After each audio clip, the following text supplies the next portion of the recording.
It's me. It's Tommy Sandhu from the Tommy Sandhu podcast. But you knew that because you clicked on this and you're watching and you're listening. Why?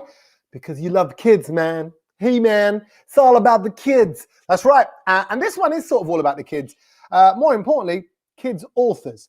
A very important role. God, kids authors, surely their role in life has got to be up there with teachers, with doctors, with all the people that we trust to look after our kids. Kids authors capture imagination. Come on, think about it. Think about the books you read as a kid. God, that's the best time. Anything you do as a kid is the best time because it's the first time you're doing it. When I think back to reading like Enid Blyton or Roald Dahl or the various, even other than like the baby books, the first stage book, like I think ours was like Roger Red Hat and Billy Blue Hat and all these people. When I think back to those stories, I've just got such strong nostalgic memories. And so this podcast, we're at the Desi Blitz Literature Festival, and I'm talking to a load of kids, authors, about the representation that takes place, the diversity of representation that takes place or should be taking place in kids' stories. So, of course, I'm speaking to some brilliant authors like Bali Rai, Serena Patel, Sita Brahamchari, and Monika Singh. But they've written successful books, which you'll hear all about. But why is it important? And people talk about diversity all the time, but why is it important in a kid's book, which should normally be filled with aliens and snot and bogies and fun stuff like that? Why is it important that we have diversity at that young age? It's a really good discussion. I think you'll really like it. So sit back, relax, get a coffee, and enjoy our Desi Blitz Literature Festival, this time with some wonderful children's authors. Welcome, everybody, to the Desi Blitz Literature Festival. That deserves a little round of applause because it all kicks off right now. This is the opening session. My name is Tommy, and I'll be hosting this session with these wonderful people. From left to right, we have Monika Singh Gangotra, Serena Patel, Irfan Master, and Sita Brahamchari. So, all wonderful children's authors, and we are here to discuss diversity in children's literature and why it's important, why it's done, and what it's done. But if it's okay, just to kick things off, some of you may know some of these authors, some of you may not know all of them. So, Monika, tell us about Sunflower Sisters. Sunflower Sisters is my very first children's picture book. I took some time out from my career after I had kids to just write. I always wanted to be a writer, so and I had kids, and I was buying loads of children's books for the house, and none of them were really telling me stories that I could relate to or that I felt that they could relate to in the way that they were going to be brought up here in England. And so I started writing my own and started telling my kids these stories. And my husband was like, oh, they're really good. You know, he's totally unbiased. That was just, you know, very objective. He was straight in there. These stories are fantastic. You should tell them to the world. So I pitched them to a press, which I absolutely love, Owlet Press, very diverse and inclusive. And they said yes. And then Sunflower Sisters was born, and I'm super proud. Well, we're going to come on to how diversity and stuff works in, but that's lovely. But I'm just saying, quite a common story. You had a career, and then you had to decide to kind of go, I'm going to give that up to write. So you had a dream. Your dream waited till afterwards. You did the other way around. Exactly. I think my upbringing, my parents are from India. I was born in Canada, and I grew up in a really small town in Australia, which it was beautiful, on the beach, very, very small, very large white population. And because of the hardships or the things that my parents had faced, education was super important for all me and my siblings. And doing creative arts and going in the creative field was never really discussed. It wasn't an option. I'm sure if I'd spoken to my parents about it, they're quite good. They would have said okay, but they're quite good. They're not the best. They're not the best. I mean, we all have our things, you know. But I understand they wanted security for us. They didn't want us to struggle the way that they did, and that meant going to university and then having a strong career where you knew that there was going to be income and you'd be contributing to society in that way. And so I got my PhD and then thought, no, I'm going to go my way. Exactly. Well, we're glad you did. Sunflower Sisters by Monika Singh Gangotra. And also, we're going to talk about the Anisha series with Serena Patel. Serena, what is the Anisha series about? How did it come about? So Anisha is, it's a fun mystery series for ages 7 upwards. Anisha is heavily inspired by my daughter and by 10-year-old me, I suppose. Again, like we've spoken about, didn't have these books when we were growing up. And I really had the idea of writing about a family, an extended family, as so many of us have, that are always in your face and there's always something going on. And the first book is set around a family wedding, and I was thinking about how chaotic Indian weddings are. They go on for ages and there's not much for the kids to do, and that's where the idea was born from, really. What would happen if a big disaster struck the wedding and it was only the children that could solve this mystery? And so the first book is all about Anisha and her Auntie Bindi is getting married, and her Auntie Bindi is like super over the top. It's going to be the wedding of the year. And the groom goes missing, and Anisha comes across a note that says that he's been kidnapped and he's not going to be returned unless the wedding's called off.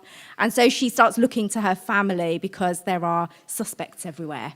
And so she and her friend Milo kind of set out to investigate, and they're investigating everybody. And in each book, there are 3 now.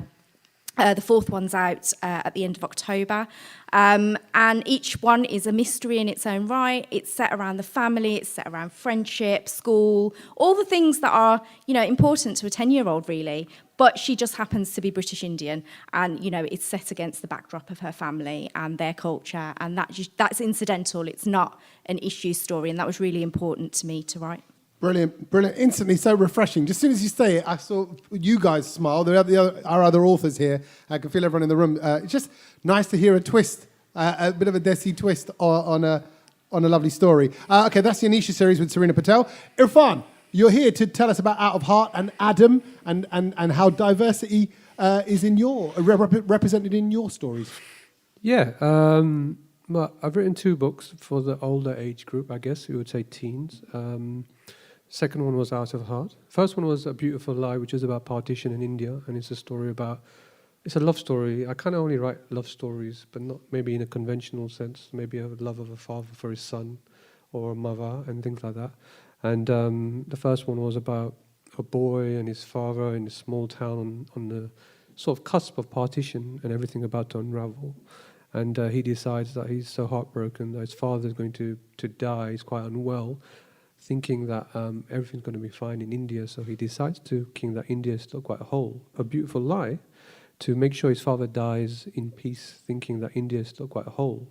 And in order to do that, he gets everybody involved in the local community, and he gets his teacher involved, and he does all sorts of things, goes above and beyond. And his friends are Hindu and Muslim and Sikh and from all backgrounds. But once this sort of tornado or monsoon, I guess, if it comes, everything starts unraveling. So it's kind of a love story in a way. And the second one, Out of Heart, is about creativity and graffiti and art. It's about hearts. It's about the Icarus myth. It's about transcending your situation. It's about going to the top of a hill and seeing if you're going to jump or not, and to see if you're going to fall. And with the Icarus myth, the warning is, don't fly too close to the sun. So I was really fascinated with this idea that if you have a father and a son, and the father says to a son, don't fly too close to a sun, inevitably a young person is going to ignore that because they're going to think, well, there might be something really cool up there, so I'm going to fly closer. And I went with that rather than avoid that, because I think maybe if you fly too close to the sun, you might see something that nobody's ever seen before, and you might transcend your spirit or your life or your heart or whatever it may be. But the story is about families, and it's about hearts, it's about creativity and art. If that's diverse, that's cool. Okay. Sita, talking of hearts, we'll carry on with the hearts. Artichoke Heart. If we focus on that, and your character Mira in that. Lots of topics in this about loss, change, growth, development, life. It's quite generic. What's so diverse about that? It's just the people. I say that I write into childhood. And when I wrote my first novel, and people were saying, this is one of the top 50 best diverse books since the 1950s, I was thinking, what's happened since the 50s? I didn't even think about it. I just wrote a family that had diaspora roots and wings all over the world, which is like my family. So all my stories really are about what stories have always been about, which is, where we've travelled from, how we connect with each other, and and the importance of feeling like you belong. Belonging's a really big theme in my stories. But also, I think, I've written lots and lots of stories now, because they kind of come pouring out of me. I think, and you start to see things that you kind of, you write really because you want to understand stuff about the world. And they're the same things that I wanted to understand about the world when I was like a child. And one of the things that I just didn't understand about the world is how like my dad's history and my mum's history fitted together. And I think there's always this theme in my stories of a little girl or boy reaching to understand a bigger world. So in When Secrets Set Sail, which is my latest story, there is an amazing illustration which I kind of doodled in my notebook. You probably won't be able to see it, but it's at the front of the book, which is the girl's bedroom. And this house is a house in Hackney in London. And it used to be the house of ayahs, the nursemaids of empire. And there's a Birmingham story here, because before I started writing these books, I was working in theatre and youth theatre, and I came to the Birmingham Rep with the Royal Shakespeare Company because we were I was doing the community engagement around Midnight's Children. And I had this installation where I would go and I would talk to people in the community about their memories of partition, not just the partition, India, Pakistan, Bangladesh, but other partitions that people have in their areas. And we toured around America, we toured around Britain, and I collected all of these stories about partition. And I was talking to you earlier on about that feeling of being on the outside of books. Now, it was fantastic that RSC gave me this opportunity to create this installation. I collected thousands and thousands of pieces of writing from people in the diaspora, from the South Asian diaspora and beyond. And at the end of that tour, people who had been part of the production, the directors would come by, and they would go, "Oh, what's this? What's this bit that's been happening here?" I was like, "Hello, I've toured around America, I've left my family to do this, and you've only just noticed it." And something in me went, okay, I don't want to be away from my family, traveling around the world doing this work. I need to own these stories, and I need to say these stories are actually at the centre. So I sort of understood that. And this story draws on oral history. So one of the things that I do is in all of my stories actually, is the younger generations and older generations start to talk. And the younger generations start to understand that their family, their carers, are what storytelling is about.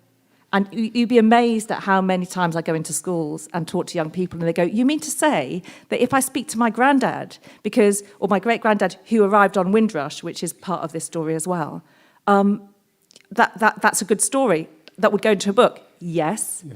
Now, why do children not understand that? And so in this story, When Secrets Set Sail, this house, these two children are living in this house.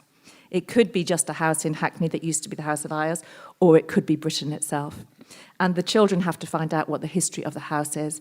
And through the ear of a conch shell and a silenced ayah, whose story is not told in history, the ayah is speaking to the children, and she's saying, "If you believe in me, set my spirit free. And unless you do this, this house is lost forever." And the children find in the blocked ear of the conch shell, where the histories haven't been told, a piece of sari. And on the sari is embroidered Lucky, which is not actually the name of the ayah, but it's the given name of the ayah, who clearly wasn't very lucky, and her pomegranate embroidery. And she says to the children, "You have to find all of the pieces of these saris in order to find out what my history was. And then, and only then, would you be able to save this house and its caring history." Ooh, it's good. It's good. Good. Okay, so, a real lovely range of stories there, but to bring it to diversity, and if I can start with you, Monika, why is it important that we see ourselves in stories? Because if stories are escapism, particularly children's stories, and we take our mind anywhere we want to go. That's the beauty of young minds and children. When I think back to stories that my mum told me in Punjabi, she'd tell me a story about, I don't even remember the exact story, but it was about a pigeon. I remember her doing an impression of a pigean, and she was there, a cuckoo, And I thought, that don't sound like no pigeon in London.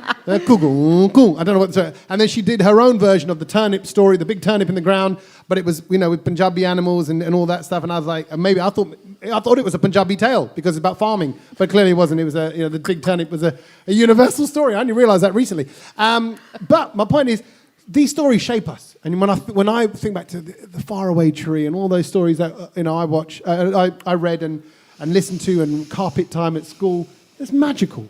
But why is it important that we see ourselves or characters that we can relate with in these stories? I think I agree that books, movies, lots of arts are a way to escape your world. But I also believe that when you still want to be you when you're escaping the world that you're in. So when you're escaping worlds into characters that you can't relate to, it's just like living your normal life, isn't it? So I think when you're reading a book and you find characters that are aspirational because they look like you, or you become a hero in your own life then, and you can say, oh, do you know, I can do that. That can be me. And I think that's why, especially in Sunflower Sisters, books about empowerment and loving the skin you're in and all those things need to be out there so that you feel seen. Growing up in a very small white town, my colour wasn't seen. It was all very, very nice for people to say, oh, I don't see colour. But as I've gotten older, I want people to see my colour. I want them to see that I'm brown and that I'm different, because that's what makes me amazing and makes my kids amazing and our community amazing. And I think building allies in that way and empathy through diverse characters in books is really important, and being seen. Would you agree with that, Serena? Or and the books that influenced you as well when you were growing up, where did you get your identity inspiration from? Yeah, so I think I was saying earlier that, I never questioned the fact that there were no characters who looked like me who were the hero of the story. But I think it compounded something in me. Again, growing up in a majority white community, I was the only brown child in my primary school. I think it compounded feelings of being invisible and thinking that your voice doesn't matter, that your story doesn't matter. No one, when the first book was being published, I thought the response has been overwhelming. But it shows that, children do want to see themselves in stories, and it does empower them, it validates them. But equally, I get messages from readers who are not from South Asian community. I get messages from kids who live in remote villages in Ireland, and they've never come across a brown person in their lives, but they've read Anisha and they've learnt something new. I had a message from a mum who said, my son was really intrigued by Bhangra dancing, and so we looked it up and we tried it out in our living room. We've tried out the paratha recipe in the back of the second book, and they're really tasty.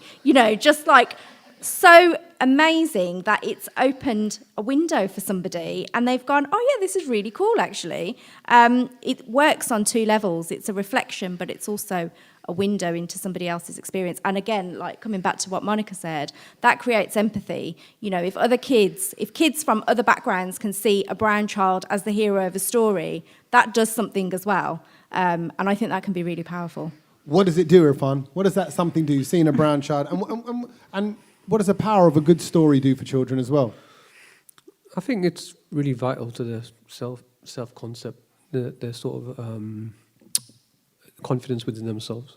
So obviously growing up, I had no confidence in myself in terms of representing myself in any sort of way, because I always felt, I wasn't seen in any of those environments, whether, I wasn't Luke Skywalker, for example, even though now I saw Luke Skywalker was brown. He's brown. Like I tell my kid, what color is he? He's brown, Dad. Yeah. Right, cool. So you could be Luke Skywalker now. We've done double sort of we've changed it around now. But at the time, you play your own games and you're lost in your own head. I went to libraries and I read more or less everything I could find, and I didn't see myself represented. And so then, without going into in a particularly political way, but if you growing up in the 80s in Thatcher's Britain. You weren't really meant to be seen in that way. You're meant to just shut up. If you have your corner shop or whatever it was, it was survival of the fittest. It was a Darwinian sort of, kill or be killed scenario, which isn't that different from today, to be fair. But there's a little bit more conversation around some of those ideas, and so you were just told to put up with it, which I think is quite dangerous as a society. And there's a writer called Chimamanda Ngozi Adichie, and she talks about the danger of a single story.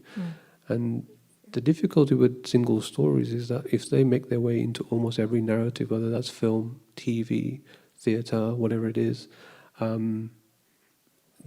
nothing really comes out of that apart from that one single story. And sadly then, the only stories that are allowed to stand are singularly Anglo-European, Caucasian, whatever it may be. And that's usually problematic because half of some of the issues that we have of communication in terms of refugees, whether it's asylum seekers, whatever it may be, it's because people can't really put themselves in other people's shoes, whether they're, from whichever part of the world, if you look at the Afghan crisis now. And so why is it important for that 5-6-year-old to see him or herself in a story? If they feel like superheroes, then they feel like superheroes, they could possibly change the world. We're talking about allyship and allies, and talking about kind of ideas of a kid from Ireland writing to you. Those things build empathy. Is this what we're talking about? So yeah, it goes to that in my mind. And for yourself as well, Sita, I want to know just you again the power of a story, what it can do for the kids, why we need to see ourselves, and one other thing to tag onto that now off the back of these guys' answers is. Are we potentially, I'm being critical for the sake of it slightly, but are we potentially not kind of spooning South Asian characters into roles where, like I say, the person's background doesn't necessarily have a relevance? So I'm never sitting here at this point again.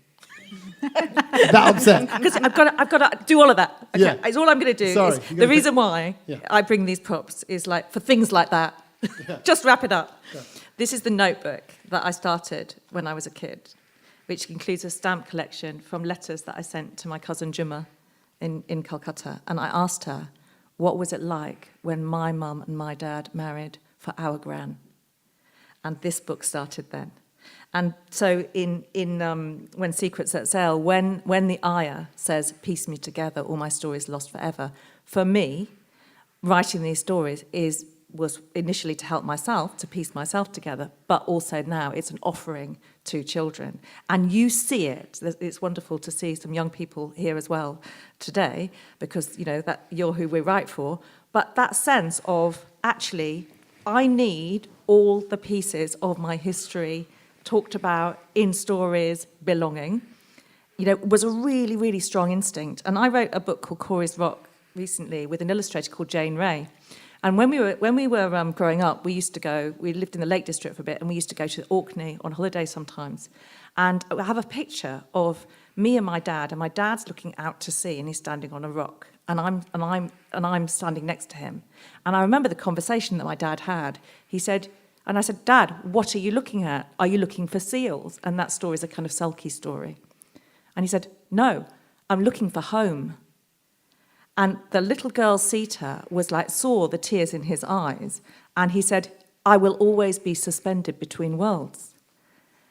And children see this stuff that's going on. And when I'm blaming Irfan for being so emotional now, because when he was talking, I was getting really emotional, because when I was working in Notting Hill in the 80s, early 80s, I was doing work with young people in communities where they were experiencing extreme racism and lack of opportunity. And I'm old enough now to see that what you said is, there is fantastic stuff going on, and we're here to do that. But there are repeats in history. So when I wrote When Secrets Set Sail, I thought, those ayahs' passports were taken from them. Their identity was taken from them. And here we are today with Windrush generation, people having their passports taken from them. So it's storytelling, it's fiction, it's an adventure, it's children discovering something about stories, and I hope the craft of writing is what is always. I love writing. I'm first and foremost someone that puts words together best in books. But underneath that, there is always the voice of the author. There is always something you want to express and feel. And people say my books make them cry and laugh sometimes at the same time.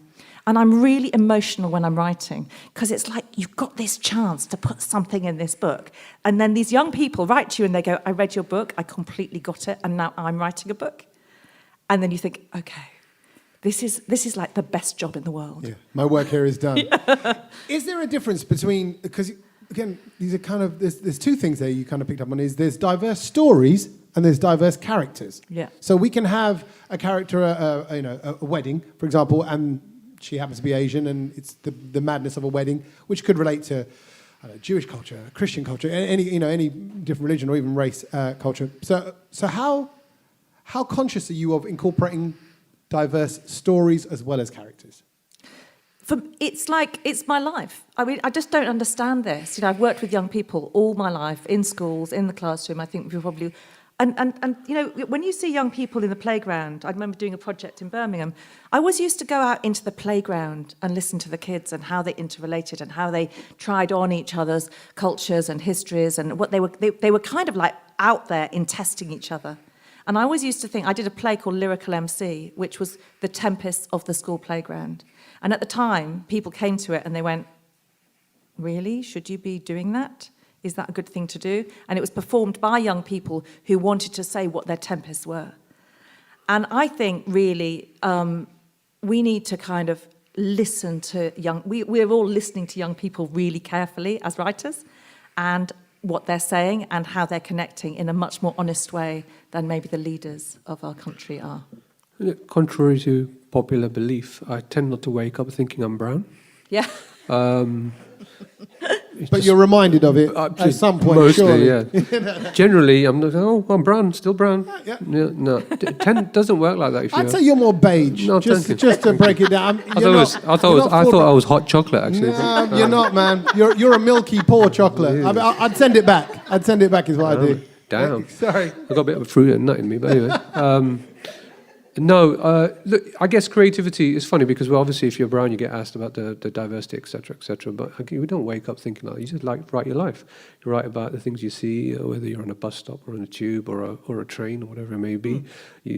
Dialogue that you hear from young people, and just write your life, and that becomes.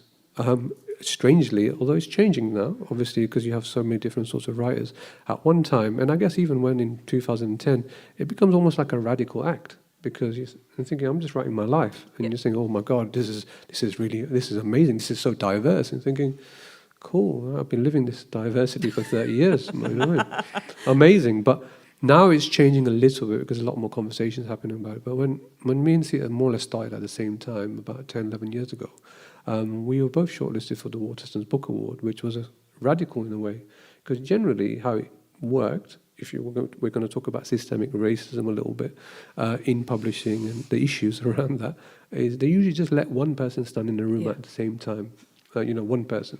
So Sita would have to wait in the corridor, and then I could be in the room. But once I left the room, then she might be allowed in, and then the door would close again.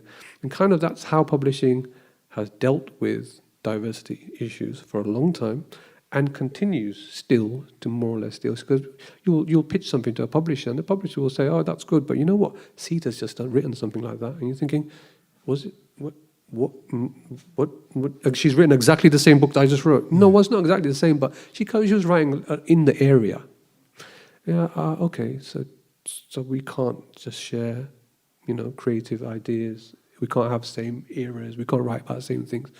But white authors can and tend to, and Philip Pullman and Michael Morpurgo might write something similar, and that's all right because they sell a crap load of books. But because we might have similar ideas about something, things have changed, yes, because we're a little bit more bolshy and we'll speak up a little bit more. Can I just say, does that not say that still then, right now, diversity books, to some extent for publishers, which you know is dominated by totally not South Asian people, it does not say it's a bit of a box-ticking exercise because they're like, totally. we've got it from Sita, so we're all right. Totally. Can I just say I haven't written all the stories? Yes, it's not my fault. We haven't covered all the ground yet, It's all her fault. I think so, yeah. And sadly, publishing has worked like that, and it's good to see, a detective story. That would have been great if I was a kid reading that, that would have been really fantastic, because we can't have detective stories, we can't have road trip journeys, we can't have thrillers, we can't have supernatural stuff, But we occupy just one space at a time, and they let you in, let you sit down, have a chat, shake your hand, and then they let someone else in. They can't process too many people in the same space. But can I just say, I think this is the thing about, for me, is that I've only ever been on one panel, which was at Amnesty International, which Bali Rai, who was going to be here today, he was on too, and it was the only panel that I've ever been on in my whole life where we've all written stories that we weren't asked to speak about diversity. And actually, you know, what you're talking about is voice, and my voice and your voice is different. So if we both write about the IO's home, it should be fine. Yeah, because it's a different take. It's your story, right? Right. And on that note, because Serena, with the niche stories, because there's something you got Milo the dog, is that right? Milo's the best friend. Milo's the best friend. Is it an animal? Is it a creature? Is it? No, it's a boy. It's a boy. Okay, normal boy. Okay, sorry. There are animals in the books, but Milo is a boy. Milo is a boy. Okay, sorry. I should. That's terrible. My son's name is Milo, so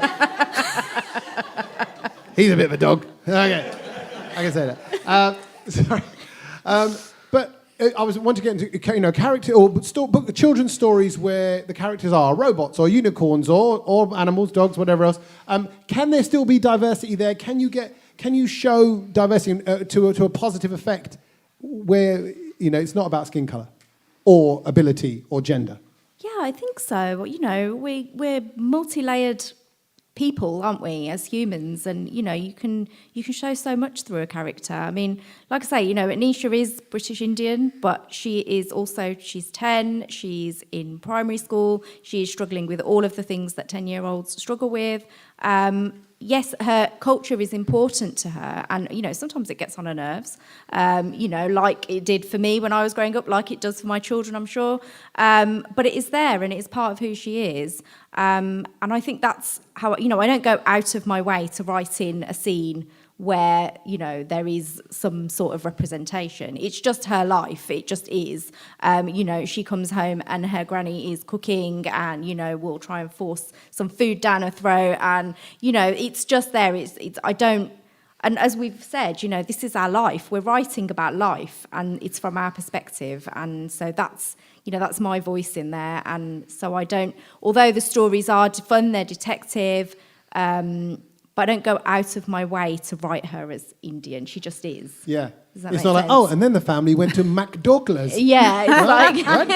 Yeah, we just did our own little twist on it. Like, no need to spin on it. How hard is it, though, on that note, how is it getting that balance right, Monika, where you're like, you want to represent your people, you want to kind of fly the flag, you want to shout about, the great things about maybe your culture or being a woman, or, like I say, people have different bodily abilities, but then you want to get that subtlety right and not make it all in like you're forcing it down people's throats. On that, Sunflower Sisters is a little bit forcing it down your throat because it is about colorism, and that is a topic that is really important in our house and in our community and how I've been brought up. So I felt that was an issue that needed to be talked about, and it is written for people of all colour, and in that way. My first story is actually about that whole situation. However, the Sunflower Sisters series is just about two girls, one brown, one black, in kind of everyday life scenarios. So they are diverse characters, but they are living like their normal lives, their best lives, doing their thing out here, where the buildings look like my children are growing up, their schools, their classmates, people with all kinds of abilities. And so the first one, yes, is definitely focused on being South Asian and the colour of their skin. So it isn't just that they are brown girls in a story. It is very specifically South Asian. So you feel quite comfortable mentioning that, pushing that part of the narrative. Yes, because the story is based around sisterhood and loving the skin you're in and loving one another, which is super important to me. I think that's a great way to change the world. And so the issue of colorism is something that I felt started for me as a child, and I wanted to be able to write a story where kids would recognise, oh, that's colorism, oh, that's wrong. How do I deal with it? And there are pointers in the book, at the back of the book, on how you can help deal with those kinds of things. However, saying that, although it is written with brown-skinned girls, the majority of the people that have bought and engaged in conversation about Sunflower Sisters have been white audiences and have said, "Oh, I didn't know this was an issue. I feel like I've got like a little bit of education about this. I am more mindful now. I'm going to talk to my kids about this," which was ultimately the positive change that we were hoping for. And now that we've put that out there, and that is not necessarily dealt with, but it's covered, I guess, in the Sunflower Sisters series, I feel like now I can move on, which I have. Is it not? There's kind of a rewarding side to everything that you guys are doing, but is it not also like, why do I have to do this now in 2021? Why do you have to kind of push and work doubly harder to get diverse books out there? I'm going to just go to Serena on that one. Sorry if that's okay, but. It almost like, when I hear colorism, you hear these debates, you're like, really? Do we need to still talk about pigmentation being an issue? It feels bonkers, doesn't it? It does feel bonkers, but I think it's so important that we do have those conversations, because clearly they haven't been taking place in children's books up to this point. And so I think, it's a huge responsibility. One of the things that I felt when Anisha was first being published, when I got my publishing deal, was that I felt frightened, because I felt like I was going to be speaking for my entire community. I was going to be speaking for all Indians everywhere. And I felt like people are going to pick up this book and they're going to go, "No, my culture's not like that. No, we don't do that." And I felt a huge weight on my shoulders. And actually I realised quite quickly, I have to talk some common sense into myself, that you can't possibly speak for everybody. This is just one take on that situation. It's one take on on a British Asian family. But I think it is important for us to keep having these conversations, because we're educating ourselves constantly. I'm still learning. I'm working on the 5th book and I'm still learning. We're talking to children and we're having those conversations with them, which is so important. Like Monika says, if we pick these things up with kids when they are young, we're hoping that, the behaviours that we've experienced, the hurts that we've experienced, that they're not going to experience that. And ultimately, that's what we want. We want to make it a better world for them. And so, yeah, it is a huge responsibility. Yeah, you do feel a bit like, bloody hell, like, why are we still having these conversations? But I think ultimately we are, and we need to, and, it's an important job to do. See, again, you touched on it, and I had a similar kind of feeling on radio, where you feel like the pressure's on to represent everyone, and you're like, I can't. It's just me. It's my story, and I noticed you were smiling for that, Sita, as well. The pressure to kind of cater and serve your audience and the diversity in it, but yet not fall into stereotypes of representation. I mean, and the pressures.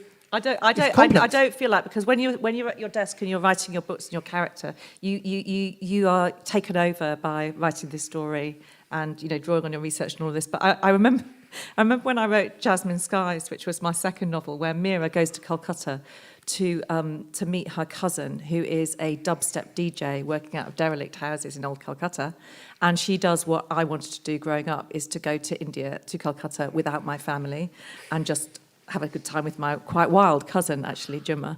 So I got to do it in fiction. And at the airport, at the beginning of the story, Mira notices a man, an Indian man, Hindu man, and he is with his English wife, and they're kissing at the airport, right? Now, for me, I sort of knew what I was doing, but it was also my mum and dad, and I had seen that scene as a child. Anyway, the book's published, and then, the people in the literary world think it's a really fantastic book and whatever. And then this person, who will remain nameless, came up to me, who is a sort of important, prestigious person who had spent time in India, said to me, I've spent a lot of time in India, and I have never, ever seen in public a Hindu man and an English woman. Culturally, that's just not, it just wouldn't happen. And I'm still a bit like, I'm a really polite person. I've been brought up to be really polite. I was really like, I just was so angry. Wow. Because she was there and she was telling me that I wasn't allowed to write my story. Yeah. And I just went, well, it's true, and it happened, and it was my mum and dad, so yeah. Yeah. I like the fact you turned into a child just to well, it's true. No, But that's just it, because that's your view. This is the bit I kind of it winds me up. I struggle with it. I'm trying to get my head around it. Is it's your story, and when there are white characters put into certain roles, we just don't question it. But here, for some reason, for diverse books, stories, it's all questioned. Why does that happen? Why do we have to question its plausibility? We don't do that with Harry Potter. Or they're going, but would Harry, as a white kid, would he have done that? Would his mum and dad, Yeah. It's just, I mean, for me, it's I'd get very emotional talking about it because, being of mixed heritage, it was on both of my parentage, I was challenged at whether I was authentic. I couldn't be a Lake District farm girl, and I couldn't be a, Calcutta girl with my cousin. If you had to choose. If I had to choose. Which one would you my go books with? speak for me. Okay. But both are in me, and I was navigating that, and they're in my books. But to then be told that you can't do that in books, it just makes you write loads and loads and loads of books. Yeah. and rightly so. And books are kind of just the start, because where else do you see diversity? I mean, let's say, I don't know, I'm thinking of greeting cards or films or whatever. It's often the same kind of faces. So, Monika, do you feel like this is just a start of what you guys want to achieve or are achieving? Yeah, absolutely. I think there's plenty of room. There's room for everyone. And I think that, there shouldn't be a limit on how many brown authors there are or black-coloured people of colour, I think it's the stories themselves, and they can go as far as your imagination can take you. I don't think there should be a limit. And I would like to think that the authors that have paved the way for future generations will just keep going now, and it just increases. I definitely think this is not the end. What else needs to change, Serena? What in the way of, I hear, I'm not in the same field of work as you guys, but I hear publishers, PR, agents, literature agents. It's all white. Yeah. It's all white. I mean, it's all white. It is all white. It is literally, yeah. So, does that need to change? Do we need you guys as running your own publishing houses, or what happens? What change do you want to see? Yeah, it does. It definitely needs to be on all levels, and starting from the top downwards. We do need, my editor is half South Asian, and I think that makes a huge difference in the way that she helps me to shape these stories, because she already has a level of understanding of why these books are important. And we talk about what she does. Think they do things in her family a certain way, and we'll have a discussion. And that's that's an amazing thing to be able to do. If I had a different editor, she might try and we were talking about watering down stories. She might feel more cautious about some of the things that I've put into the books on a cultural level. But yeah, it needs to come from the tops of the publishing houses. We do need more diverse publishers. There is a publisher called Knights of, which I'm sure you've heard of, who are they are an inclusive publisher, and all the books that they publish are by diverse authors. And that's one change, but we need to see it in the big publishing houses as well. And we do need people in PR, sales, marketing, all the different levels of bookmaking. Yeah, I fully agree. So these are the changes you want to see. Irfan, what do you want to see happen? I think so.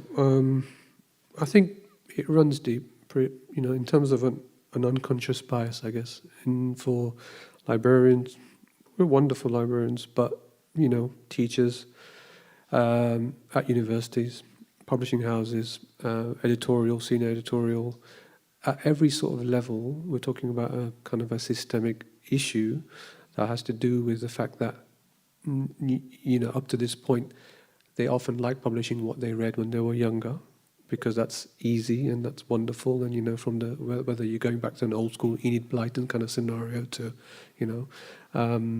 so it is changing. I mean, I think Sita would agree that things are changing because people are more vocal and people have online platforms now and all that kind of stuff. But we've got a long way to go. I'm not going to pretend that it's all hunky-dory. The issues are still the same. The pitch rooms that you're in, well, you're never in, but people are pitching to, are still going to shut down most of the things that come to them, because the bottom line is still the bottom line. Is it going to make us any money? Have we got someone similar to this? Yeah, Sita. Sita, what I mean? Takes all the thunder. But that's fine because, she's a quality writer, so that's fine. I've got no problem with that. If someone else takes my I'm my retiring spot, tomorrow. Yeah, me too. So I think there's a deeper issues that go, and also, I want to see some of these books. They have to be on curriculums. Yes. They have to be on university reading lists. I teach at university. I want to see other lecturers who look like me, who are going to then nurture talent that are coming and want to be writers as well, who don't have to find really difficult scenarios to try to get into the publishing world. So there's so many different ways of attacking this whole scenario, and I hope in my lifetime that I'm never sitting here again talking about diversity, because I mentioned that before, because then we would have succeeded or come to some sort of success. But that's my hope anyway. How do we get over that whole a diverse book or a diverse story or a diverse art in any form is niche? Because that's also the thing. Hence why probably publishers do go, well, I've got the Sita, it's becoming you as an example. I've got the Sita book, so I don't need the Irfan book, or it would see. No, sorry. No.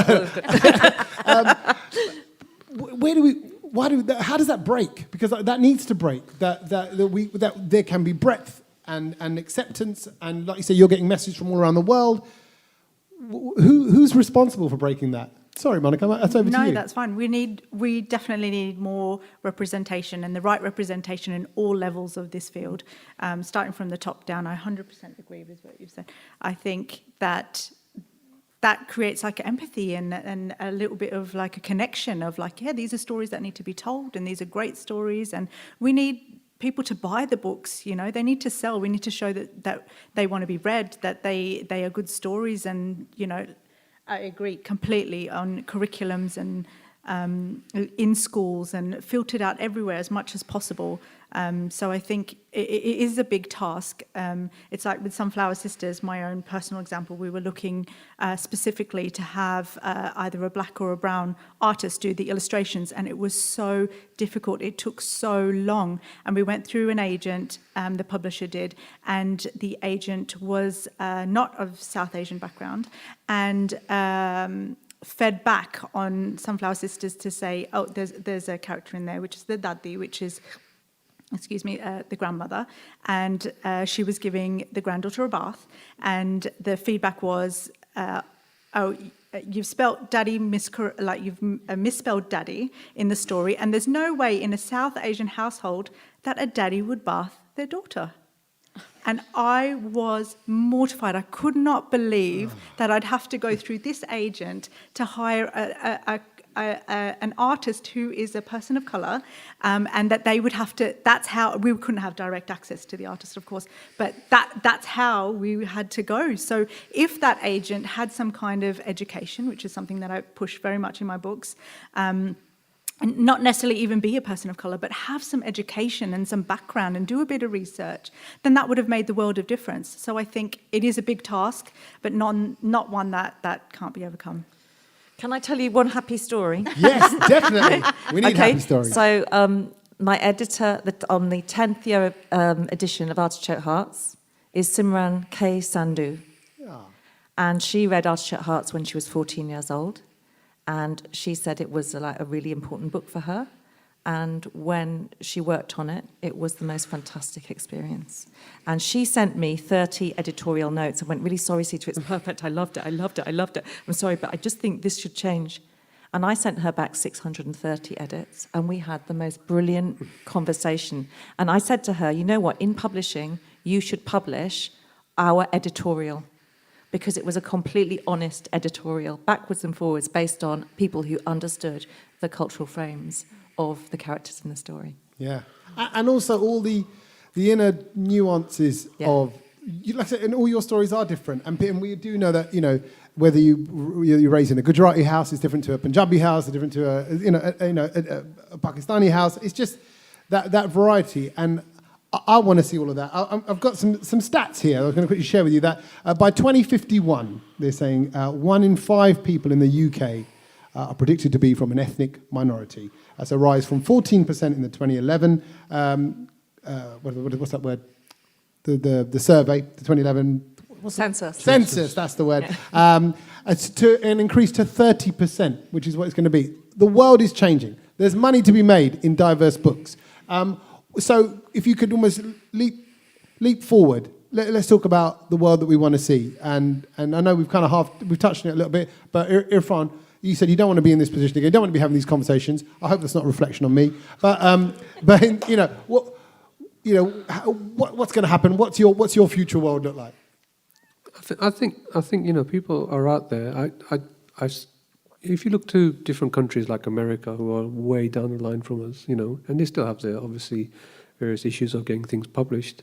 I think we'll be there where America are in terms of a lot more different presses and independent publishing and really interesting chats, especially about race in America, of course, for all the reasons we know. So I think we'll be further down the line. I mean, I'm seeing changes specifically in children and young adults. It's getting there. It's slower. I can see stuff in the adult literary publishing world in England, definitely. I can see now that at senior commissioning editorial level, there's a lot of editors of colour are now occupying those positions, and then some have now become publishers, but they're still not at that top level of chief executive, where it really all happens. But it's getting there, and so I suspect that in 10 years' time, some of these a lot of them are incredible women as well, in those roles. I suspect if they don't get that seat at that table, they will just create their own houses. And that's really going to disrupt everything, which is exactly what we need. And there's also already people doing that anyway. So I suspect that broke a few doors down, and we're getting to the next doors. And, you need people to go up the mountain, get shot at, and fall, and then say, as you're dying, rest of you come up. Yeah, and I've cleared the way. Yeah, that's kind of where we're at, at this point. But in 10 years' time, I think it's going to be radically changed, yeah, for sure. That's my hope anyway. It's not doom and gloom. It's all good, guys. There's people dying on mountains, so it's not doom and gloom. No. That's a happy story? That's just being Sita. Okay, right. We're about to be killed. Everybody else has come through. You say that, and that's exactly kind of what I was going to touch upon, because in America, you're seeing more diversity. I think there was a children's set of books that had a story of Albert Einstein and talking about him and everything he achieved. Again, amazing. And then also there was a black character, but who was a baseball player, a great baseball player. But there are questions around that, because you kind of go, why is it that all the black representation has to either be sports people or civil rights activists, or why can't they just be an amazing inventor or whatever? So you're right. We've got, but then the publishers will probably argue, but we've got a book about a black character here, so we're doing our bit, but that's kind of not enough. Everyone's saying there's more doors to break down. Absolutely, that's just the start. I mean, that's not even the tip of the iceberg. It's the tip of the iceberg yet, and there's plenty of room and plenty of stories to be told. So will people be telling stories about you, Serena, in the future? Now, you know who paved the way? It wasn't that Sita. No. Because she came from a privileged background. Yeah, exactly.